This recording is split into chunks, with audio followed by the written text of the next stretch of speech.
That's, really garbage in your database. That's damaging your reputation. You don't need that. Hi there. Welcome to a new episode of HubHype. How are HubHype. you? I'm good. I'm really exhausted today because I was in Germany on Monday and Tuesday having some workshops for HubSpot clients. So was good, but looking forward somehow to the weekend. But we have still one day to go here in Yeah, Portugal. still one day to go, and we're recording this on a Thursday, 5 o'clock, after a long day. So, but we're still here and with exciting things from HubSpot. Let me just start with one.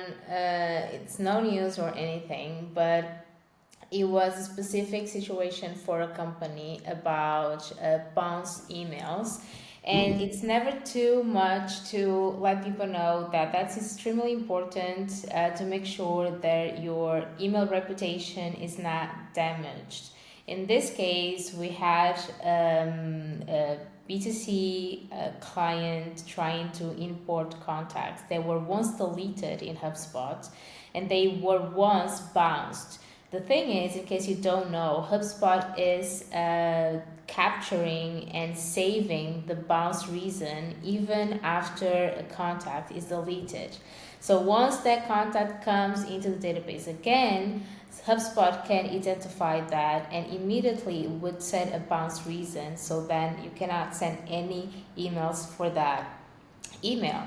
And just imagine that those emails are valid again. So you would know, but it will work if they are valid. It would work if you send them through Google email or through Outlook, because Hmm. the IP in the server is different. The bounce reason is saved in HubSpot, not in Outlook. So it would work again, but there is no way that you can know that without trying to do that in a different in email server, right? So that's really like an interesting use case. Okay, I don't know if these people are valid anymore or not, because some customers were really complaining. And the thing is, you can unbounce manually if that contact bounced once in the past. In case they bounced more, you cannot do that manually. You actually have to reach out to the HubSpot support, and you can only unbounce manually 2% of your database to a maximum of 1,000 contacts per month. Oh, interesting Yeah, information. yeah. So take care of your bounce contacts. Do a list based on email bounce reason, based on the number of your bounced emails, based on if the email address was marked as valid or not, and make sure you add that to an exclusion list, and also mark them as non-marketing or straight up delete them. That's really garbage in your database. That's damaging your reputation. You don't need that. In case of B2C, most cases really you don't need that. B2B, you can even argue that they changed companies. You can try Hmm. to get the new email address, but bear in mind that, and please, when you're doing like outbound campaigns through HubSpot, make sure that you're not doing that also through your primary email domain, because that can damage as well your reputation. And take care of always using some kind of email warm up before the big things. So this is like, sometimes it's overlooked, but it's really important. And I'm sure you have tons of bounces every time you send an email. It's normal. Yeah, and in some of the cases, sometimes it's really the reason for bouncing is a misspelling in the email or something, Exactly. or a character is missing, or a .com is missing, or .de is missing, or whatever. So that's a good recommendation, Lisa. Really, I like that. That's cool. Absolutely. Yeah. Yeah. Some highlights from your side, Erwin? Yeah, I think when I was on Monday at a customer, the question was how can I assign preferences to existing contacts? So the customer was working on his preference center, and the question was how could I assign existing contacts to the different channels you are creating, like direct email or general communication, stuff like that. And so they looked it up in the knowledge base. They looked it up on Google, did a search, but they didn't found the right answer for that. So maybe we can put in a screenshot in this HubHype episode how you can do that, because that's a really simple fix. The customer was searching around about 2-3 hours to get a solution. Then I was in the meeting, and for sure we're doing this more often for our customers.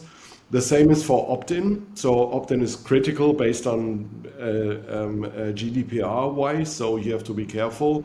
But in some cases, if you get the contacts from one system in the other, you have to put the opt-in. Normally, GDPR is saying you have to write them that they opt in into a different system, but there are some exceptions, or customers see that as a gray zone. So there are possibility as well to opt in people. I would not recommend this on a mass basis, but very often if you're running a nurture program or automated campaign, there are contacts in there which will not receive an email, and the reason is inefficient preferences or whatever. Yeah. So that's an easy fix. And also, you can also do a follow-up email on them. So put them all in a list and then send the email right away. And that's a quick fix, right? So Exactly, exactly. It's really quick, and it's kind yeah, of weird that they didn't find that into I the. don't know. They didn't found anything, so Yeah, maybe I don't that's know. fair, But fair this there. is it. Yeah, and you can also do that, by the way, through a workflow action.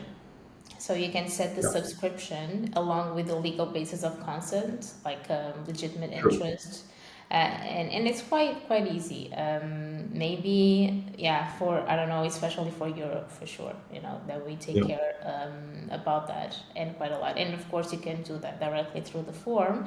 It looks a little bit different now with the new form editor, and because it does look different, a lot of things, but I definitely recommend to start migrating all your legacy form into the new editor, because I would say that the old way, I mean, it's still possible, but it will eventually Yes. not be available anymore, so try to do that, because there are some things different, but overall I think it's better, honestly. Yeah. Yeah, Yeah. the other highlight, I'm currently working on a document about account-based scoring. So that was always my really love topic. So I researched a lot. There is a lot already available in standard in HubSpot. So you can create your ICP and your target accounts, etc. And I was considering how you can do account-based scoring. So I think we can give this to the public as well when we sign it off as a team. But that's really interesting. And the good news is it's not so different from regular or standard lead scoring models.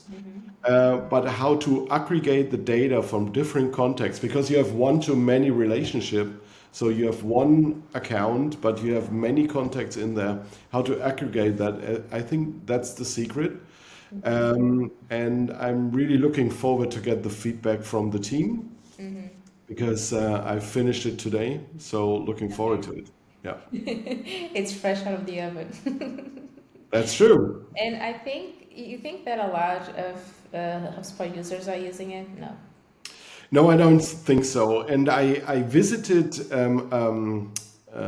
yeah, presentation at the inbound about account-based marketing, account-based scoring. So it's very industry focused. So it's not really account based focus. So that you say, I want to have a score for BMW or for Siemens or any other company. It's more about the industry. So how is the industry behaving based on the content I'm providing to them? So it's more industry based scoring. So IBS or whatever. Right. But anyway, I adapted that what I heard and tried to give it in. But to make a short answer, no. I think not many companies are doing account-based scoring, but I think it's worth trying that out really, because it makes sense from my perspective. Absolutely, absolutely. And if it's existing in HubSpot, we always try really to all of our customers to make them use all the functionalities when it's relevant, of course. And that's exactly what we do. Yeah. We try to uh, explore them in a personal use case, like for Talux first, before actually, making it go into a customer and say, use this. We need to use it first, to make sure that we're Mhm. giving a good recommendation. And talking about scoring, there's this very recent as well update that now, not for company score but for contact score, you can now add as well social interaction. So that wasn't Mhm. possible True. before actually. So you can add score based on how many contacts a post gets, or how many likes a post gets, or mentions or shares. You can now do that. So that's pretty cool. I think really HubSpot needs to improve a little bit the way they are capturing Mhm. those metrics out of posts, especially posts which are posts externally, not through HubSpot, because sometimes I feel like they are missing capturing all those numbers. And that's important now if they are providing this possibility to score. I They agree. are just doing that with what's possible in HubSpot. Um, and also, along with this AI wave, now you get, because we do a lot of videos. In case you didn't notice, we do a lot of videos in our LinkedIn, in our social media channels. And one thing that we do is we really use the video functions inside HubSpot. And now, based on the topic of the video, the actual AI is going there, like looking into what we are Mhm. talking about and providing some recommendations of titles. So that's really cool. I mean, but no, I think we just need to really record the video, and everything else is done pretty much automatically.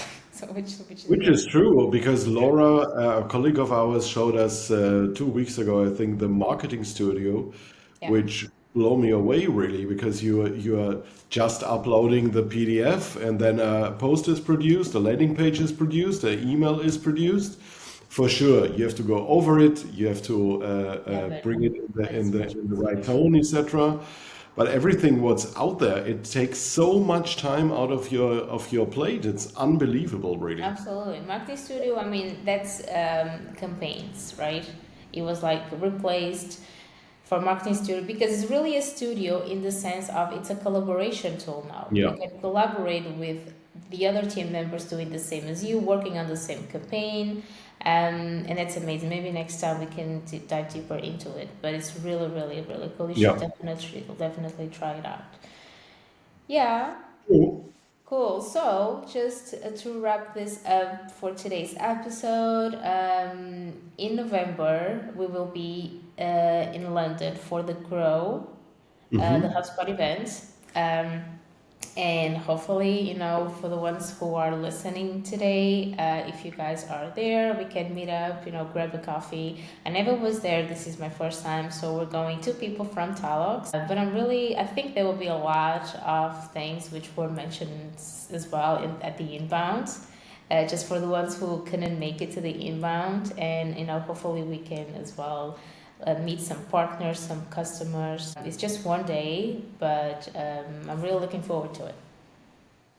Perfect. Cool. Yeah, I will work on partner enablement programs, which is very exciting. So Yes. how to use HubSpot for partner enablement.